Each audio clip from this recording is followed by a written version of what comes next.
Ating simula ng umaga ng mga balitang dapat nating malaman sa 774 Balita Ngayon. 774 Balita Ngayon. 30 minutong pag-uulat ng mga impormasyon at mga pangyayari sa loob at labas ng bansa. 774 Balita Ngayon. Kasama ang buong pwersa ng 774 News Team. 774 Balita Ngayon. Sa himpilang pinagkakatiwalaan sa balita at serbisyo publiko. DWWW 774, your ultimate news and music radio. At ngayon, narito ang inyong mga tagapagbalita. 774 Balita Ngayon.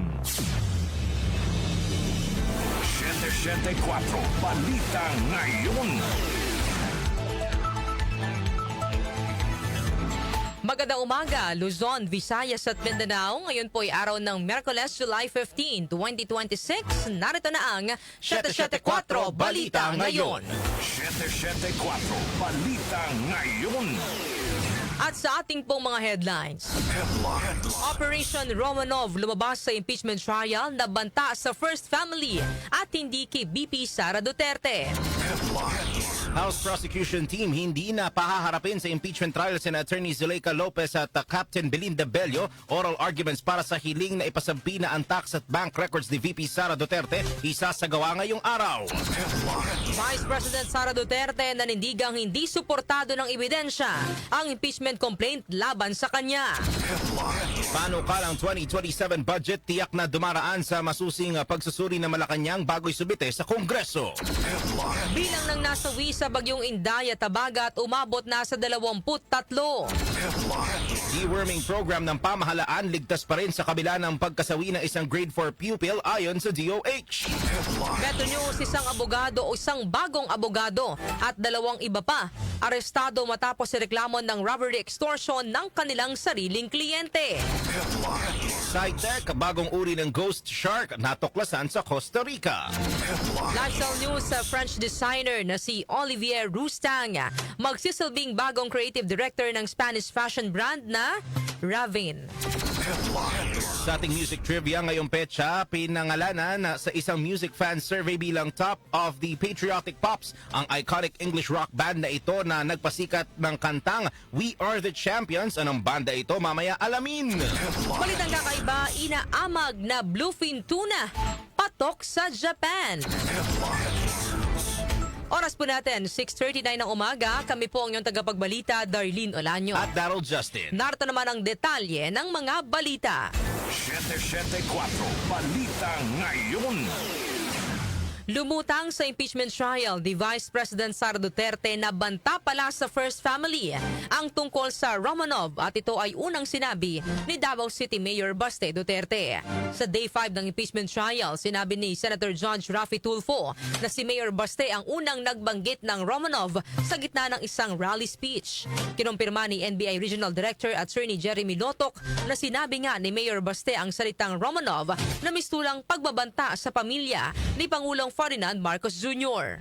Nagmula yung salitang Romanov kay Mayor Baste Duterte when during a rally yung sa Maisog in Davao. You go to bed tonight, think about the Romanovs. Yung po yata yung pagkasabi. Na binanggit yan ni Princess Maui doon sa press conference, sa online press conference ni BP Sara, yung Romanov na banta for Sara Duterte, when in fact, it was Baste Duterte ang nabitaw ng salita na yon, warning sa First Family. Nabusisi naman ni Senator George Ping Lacson kung naging bahagi ba ng open source investigation ng NBI ang Romanov na binanggit ni Mayor Baste.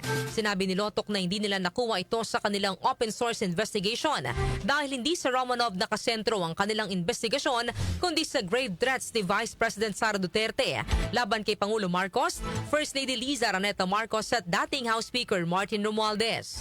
Until today, when Senator Judge Raffy Tulfo clarified Opo. na yung palang Oplan Romanov a threat against the First Family. Yes, sir. Ang impression ko since last week, nung pag-uusapan natin yung Oplan Romanov, a threat ito against the Vice President. And since sabi nyo, part ng investigation ninyo, open source, di ba? Yes, sir. Opo. Yung bang speech ni Mayor Baste Duterte sa Maisog, naging part ba ng open source nyo yun? Part In of, this particular investigation that you conducted? hindi po siya nag-form part as... So kulang yung inyong open source Yeah, information. hindi po kami nakafocus sa Romanov, Your Okay. Honor.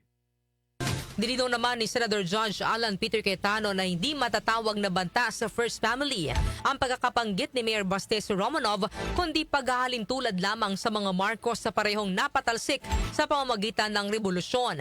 Ang kaibahan lamang, pinatay ang mga Romanov pero ang mga Marcos ay nagawang makabalik sa pamahalaan.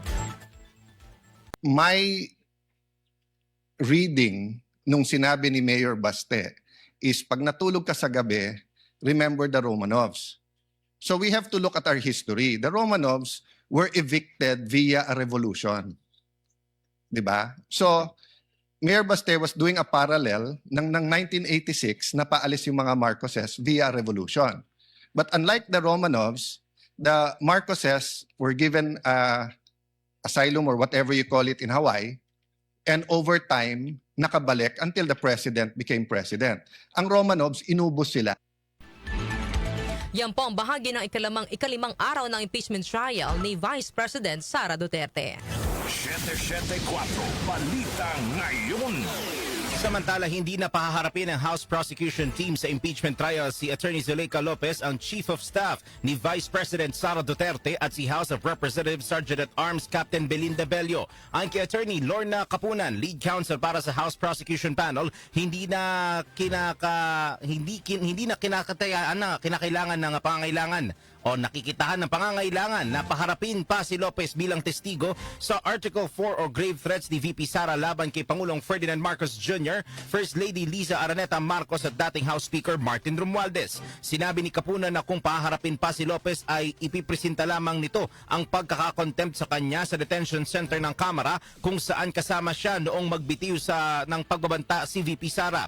Hindi na rin paharapin si Bello dahil kukumpirmahin lang naman ito ang transfer order ni Lopez sa detention center patungong Women's Correctional. Ipinunto dito na sapat na ang naging pahayag ng dalawang naunang testigo na sina NBI Senior Agent John Mark Calilong at NBI Regional Director Jeremy Lotok. Samantala ngayong araw isasalang sa oral arguments ang hiling ng prosecution team na pagsabina sa tax records ni VP Sara at asawa nitong si Attorney Manasseh Carpio, gayon din ang bank records ng Vice Presidente. Dito ay pangangatwiranan ng prosekusyon kung bakit dapat nabuksan ang tax records at bank accounts ni VP Sara, habang dedepensa naman ng kampo ng pangalawang Pangulo kung bakit hindi ito dapat buksan. Bibigyan ng tig 15 minuto o 15 minutes para sa oral arguments sa magkabilang panig at tig 10 minuto naman para sa rebuttal. Samantala, prosekusyon hindi natakot kay Attorney Zuleika Lopez kaya hindi na ito presenta sa impeachment trial bilang testigo. Grace Mariano sa report. Mariing itinanggi ng House Prosecution Panel na natakot sila kay Office of the Vice President Chief of Staff Attorney Zuleika Lopez kaya hindi na nila ito isinalang bilang testigo sa impeachment trial ni Vice President Sara Duterte. Ayon kay Private Prosecutor Attorney Lorna Capunan, ang pasya ng prosekusyon ay batay sa kanilang evaluation na sobra-sobrang ebidensya na ang nailatag kaakibat ng pagharapa ng mga testigo na sina National Bureau of Investigation Agent John Mark Calilong at Regional Director Attorney Jeremy Lotok. Paliwanag ni Capunan kung isasalang si Attorney Lopez at House Sergeant-at-Arms Captain Belinda Bello ay magiging redundant o paulit-ulit na ang presentation ng mga ebidensya para sa ika-4 na Article of Impeachment. Patungkol ito sa bantang ipapapatay ni VP Duterte, si Pangulong Ferdinand Marcos Jr. at iba pang personalidad. A case sinks or swims with the evidence. There can be overpresentation of evidence. But here in the case of Attorney Zuleika, as I said, Attorney Lopez and Captain Belinda Bello, I did say that the more than 4 days of direct examination, cross-examination, plus the probing and clarificatory questions of the senator judges, hindi na kailangan rendered, unnecessary, surplusage, redundant, any testimony of both, no? Binigyang diin pa ni Capunan na walang nangyaring backdoor channeling o kasunduan sa pagitan ng prosecution at depensa para iatras ang pagtestigo ni Attorney Lopez. Ito si Grace Mariano para sa DWWW 774, your ultimate music radio. Maraming salamat, Grace Mariano. 774 Balita Ngayon.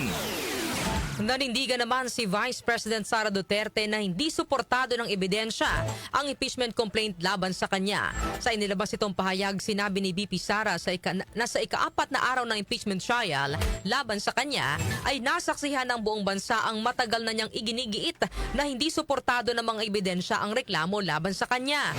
Ayon pa kay VP Sara, ang paulit-ulit na pagsasabi na mayroong pagbabanta kahit wala naman, pag-iimbento ng assassin at paggawa ng mga ebidensya na susuporta sa mga claim na ito ay hindi kailanman magagawang katotohanan ang mga katang-isip lamang. Inihiyag pa ng pangalawang Pangulo na ang mga ganitong hakbang ay sumisira sa integridad ng mga pampublikong institusyon, nagpapahina sa tiwala ng mamamayan, nagsasayang ng pondo at ibang yaman ng gobyerno at inililihis ang paghahanap sa katotohanan. Binanggit din ni VP Sara na ang isang impeachment proceeding ay dapat nakabatay sa pagkakatiwalaang ebidensya at hindi sa haka-haka, mga gawa-gawang salaysay o mga alegasyong walang sapat na batayan. 774 Balita Ngayon. Patuloy na sinusuri ng Malacanang ang panukalang 2027 national budget upang matiyak na ang pondo ng gobyerno ay mapupunta lamang sa mga programang may direktang pakinabang sa mamamayan. Ayon kay Executive Secretary Ralph Recto, ito ang utos ni Pangulong Ferdinand Marcos Jr. kaya tanging mga programang naaayon sa plano ng pamahalaan at may malinaw na benepisyo sa publiko ang isasama sa budget. Dagdag ni Recto, uunahin lamang ang mga proyektong handa ng ipatupad at hindi maantala ng anumang balakid. Noong nakaraang linggo, iniharap ni DBM Secretary Kim De Leon sa Pangulo ang panukalang 2027 National Expenditure Program. Samantala, Meralco pinagpapatupad ng staggered na dagdag singil sa kuryente. Detalye na balita mula kay Conde Bata. Pinagpapatupad ni Senate President Sherwin Gatchalian ng Meralco ng staggered o pautay-utay na pagtaas sa singil sa kuryente. Ito'y matapos i-anunsyo ng Meralco na may dagdag na 34 na sentimo sa kada kilowatt-hour ng singil sa kuryente para sa buwan ng Hulyo. Ang kay Gatchalian, ang naturang dagdag singil ay nagdudulot ng matinding financial distress sa mga Pilipino at mga maliliit na negosyante. Iginit ng senador na mahalaga mahigpit na oversight ng ERC para matiyak na ang distribution charges ay tama at patas. Kaugnay nito ay hinimok ni Gatchalian ng ERC na atasan ng Meralco na magpatupad ng pautay-utay na dagdag sa singil upang maprotektahan ang mga consumers mula sa price shocks. Binigyang diin ng mambabatas na marapat na isaalang-alang ng Meralco at ng iba pang stakeholders hindi lang ang kanilang interes kundi pati na rin ang kapakanan ng mga consumers. Nauna ipinaliwanag ng Meralco na ang pagtaas sa electricity rate ay bunsod ng pagtaas sa generation charge, epekto ng Middle East conflict at pagtaas ng demand noong nakaraang buwan. Conde Batak ng DWWW 774, your ultimate music radio. Batak. 774 Balita Ngayon. Umakyat na sa 23 individual lang nasawi dahil sa bagyong Inday at Habagat. Ayon sa National Disaster Risk Reduction and Management Council o NDRMC, 10 sa mga nasawi ay naiulat sa Region 12, 7 sa Bangsamoro Autonomous Region and Muslim Mindanao o BARM, 2 sa Cagayan Valley at Northern Mindanao at tag-1 sa Western Visayas at Davao Region. Gayunman, isa pa lamang sa naturang bilang ang kumpirmado ng NDRMC na mula sa Region 10. Naitala rin ang 8 sugatan, kabilang ang 2 kumpirmado, habang 18 katao naman ang napaulat na nawawala. Samantala, umabot na sa mahigit 167,000 na pamilya o mahigit 782,000 na individual sa 12 rehiyon ang naapektuhan ng bagyong Inday at Habagat. Samantala, PNP at AFP tiniyakang mapayapang pagdaraos ng BARM elections. Gun ban simula na bukas. Detalye po ihatid ni Angel Garcia. Higit pa ang paiigtingin ng Philippine National Police ang koordinasyon nito sa Armed Forces of the Philippines upang matiyak ang mapayapa at ligtas na halalan sa Bangsamoro Autonomous Region in Muslim Mindanao. Ayon sa PNP, magsisimula na bukas, July 16, ang pagpapatupad ng gun ban bilang bahagi ng seguridad para sa parliamentary elections sa Setyembre, kung saan ilang lugar na rin ang tinukoy ng otoridad bilang election hotspot. Nagbabala rin ng pambansang pulisya na posibleng gamitin ng mga nalalabing miyembro ng Abu Sayyaf Group at ng mga humiwalay na paksyon ng Bangsamoro Islamic Freedom Fighters upang takuti ng mga butante at maimpluwensyahan ang resulta ng halalan. Ayon kay PNP Chief Police General Jose Melencio Nartates Jr., mahigpit ang koordinasyon ng PNP sa AFP upang mapigilan ang anumang banta sa halalan at mapangalagaan ang karapatan ng mamamayan sa BARM na malaya makapili ng kanilang mga lider. Aniya, pinaigting ng police visibility, intelligence monitoring at law enforcement operation kasabay ng pinalakas na operasyon ng AFP laban sa mga natitirang armadong grupo bago ang halalan. Angel Garcia ng DWWW 774, your ultimate music radio. Maraming salamat, Angel Garcia. 774 Balita Ngayon. Hindi sususpindihin ng Department of Health o DOH ang ilang dekada nang ipinatutupad ang nationwide deworming program ng pamahalaan. Ayon po sa kagawaran, nananatiling ligtas at epektibo ang programa sa kabila ng naitalang pagkasawi ng isang grade 4 pupil matapos umanong painumin ng kanyang guro ng pampapurga habang nasa paaralan. Kaugnay nito, tiniyak ni DOH spokesperson Albert Domingo na mas magiging mahigpit ang kagawaran sa pagpapatupad ng programa at mas magiging maagap sa pagbibigay ng impormasyon sa mga magulang tungkol sa mga posibleng adverse effect ng gamot at ang mga dapat gawin sakaling maranasan ang mga ito. Sinabi pa ni Domingo na mula pa noong 1999 ay ginagamit na ng gobyerno ang albendazole bilang pampurga.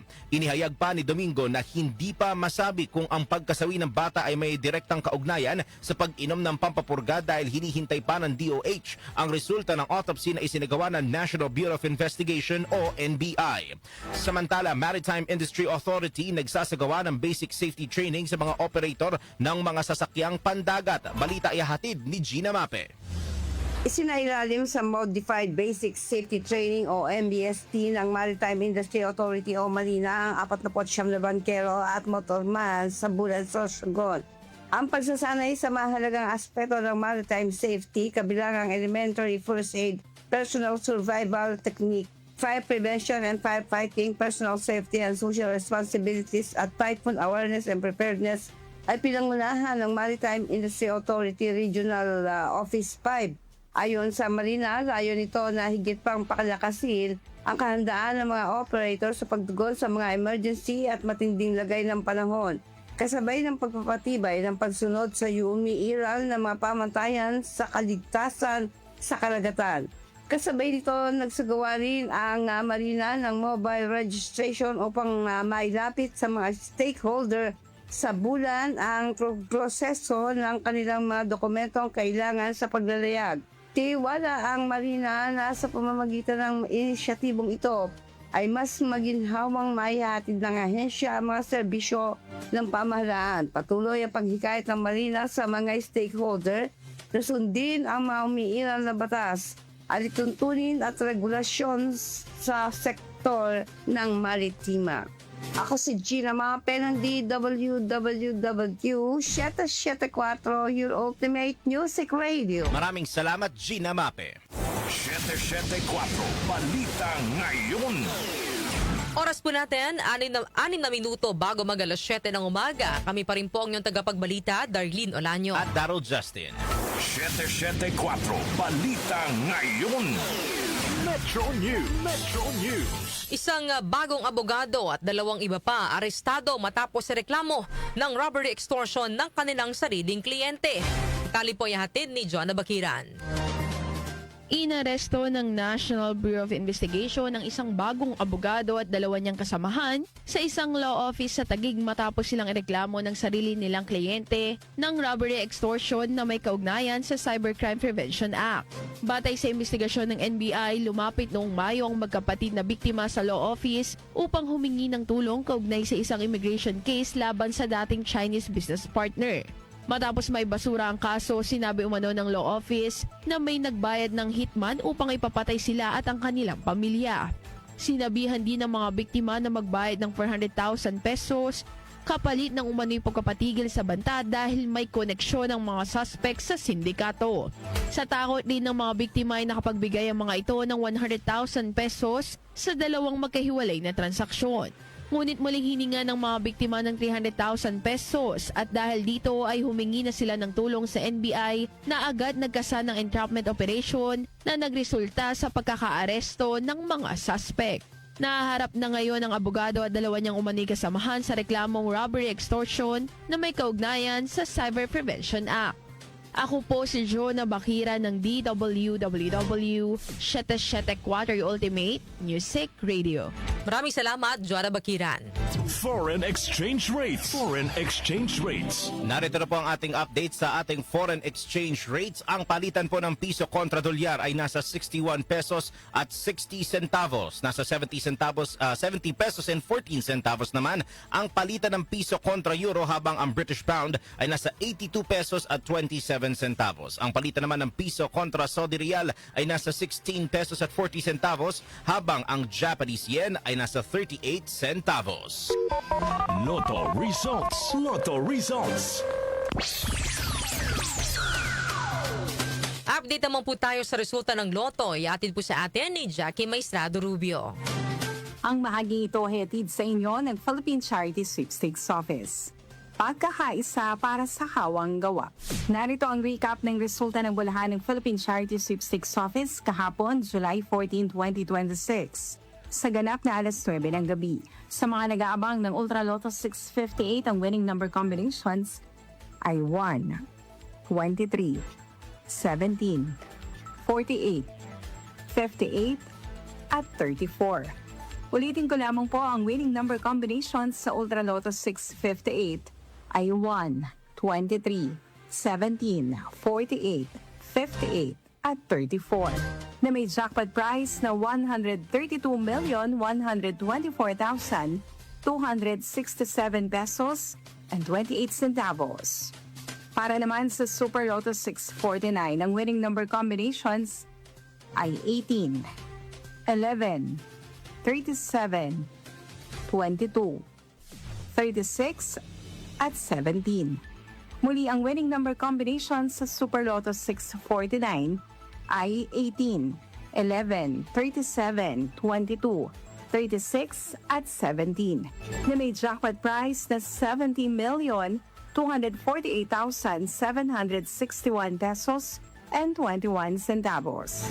Sa mga tumaya naman, sa Lotto 642, ang lumabas na kombinasyon ay 21, 27, 38, 6, 18, at 35. Muli, ang winning number combinations ay 21, 27, 38, 6, 18, at 35, na may jackpot prize na 13,973,560 pesos and 81 centavos. Yan ang naging recap ng resulta ng bulahan ng Philippine Charity Sweepstakes Office. Kahapon, July 14, 2026, ng alas 9 ng gabi. Para naman sa ating jackpot estimates mamayang gabi, 15 million pesos para sa Mega Lotto 645, habang 78 million pesos naman sa Grand Lotto 655. Ang bahaging ito ay hatid sa inyo ng Philippine Charity Sweepstakes Office. Pagkakaisa para sa hawang gawa. Ako po si Jackie Maestrado Rubio ng DWWW 774, your ultimate music radio. Maraming salamat, Jackie Maestrado Rubio. Science and Technology. Science and Technology. Ngayon naman po, bagong uri ng ghost shark natuklasan sa Costa Rica. Detalye ihatid po ni Rose May Miranda. Posibleng nakadiskubre ang mga siyentipiko sa Costa Rica ng isang bagong uri ng ghost shark sa katubigan ng Pacific malapit sa Cabo Blanco at Cano Island. Sinabi ni Arturo Angulo Sibaha, isang biology professor sa University of Costa Rica, na may mas maikling nguso ang natuklasang specimen, gayon din na nagtataglay ito ng mas madilim na kulay at mas mahabang tinig sa dorsal fin.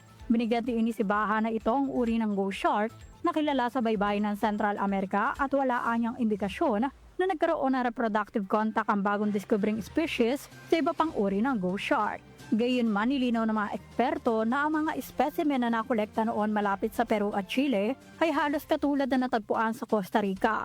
Kaya naman patuloy pa rin ang paghahambing ng mga scientist sa mga specimen bago formal na kumpirmahin ang pagtuklas. Ang mga ghost shark ay kabilang sa pangkat ng mga isdang cartilaginous na tinatawag na rhinochimera na bagamat may kaugnayan sa mga pating, ay genetically diverged ang mga ito sa loob ng halos 400 milyong taon. Inihayag ni Sibaha na malaki ang posibilidad na may mas malawak na distribusyon ang bagong species na ito sa kabaan ng baybayin ng Central at South America. Manatiling may kaalaman sa gamang teknolohiya sa gitna ng pagiging moderno ng ating mundo. Ako si Rosemary Miranda, ng DWWW Shatek 4, Ultimate Music Radio. Maraming salamat, Rosemary Miranda. Lifestyle News. Lifestyle News. Sa atin naman pong lifestyle news, French designer na si Olivier Rousteing magsisilbing bagong creative director ng Spanish fashion brand na Rabanne. Detalye po ihatid ni Mika Fajardo.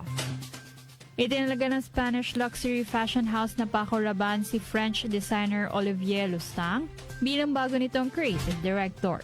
Inihayag ng Rabanne na ilalabas ni Rousteing ang kanyang unang koleksyon para sa fashion house sa March 2027, habang sinabi ng designer na isang malaking karangalan ang pamunuan ng fashion brand. Nagpasalamat din si Rousteing sa malikhaing pamana na iniwan ng kanyang sinundang si Julien Docena, na nagbitiw bilang creative director nitong June matapos ng 13 taon sa posisyon. Bago ang kanyang paglipat sa Rabanne, pinamunuan ni Rousteing ang mga koleksyon ng Balmain sa loob ng halos 15 taon bago umalis sa French fashion brand noong November 2025. Kilala si Rousteing sa kanyang glamour at pop-inspired na mga disenyo, kabilang ang collaboration sa H&M at pagdidisenyo ng isinuot ni Beyoncé sa Met Gala ngayong taon, na lalo pang nagpapatibay sa kanyang pangalan sa global fashion industry. Ako po si Mika Fajardo ng DWWW Shatek 4, your ultimate music radio. Maraming salamat, Mika Fajardo. Music Trivia. Music Trivia.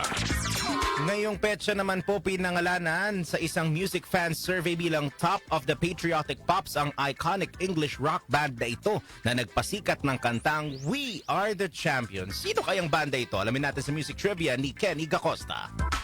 Blessed Wednesday morning, narito na ang hatid ko sa inyong Music Trivia.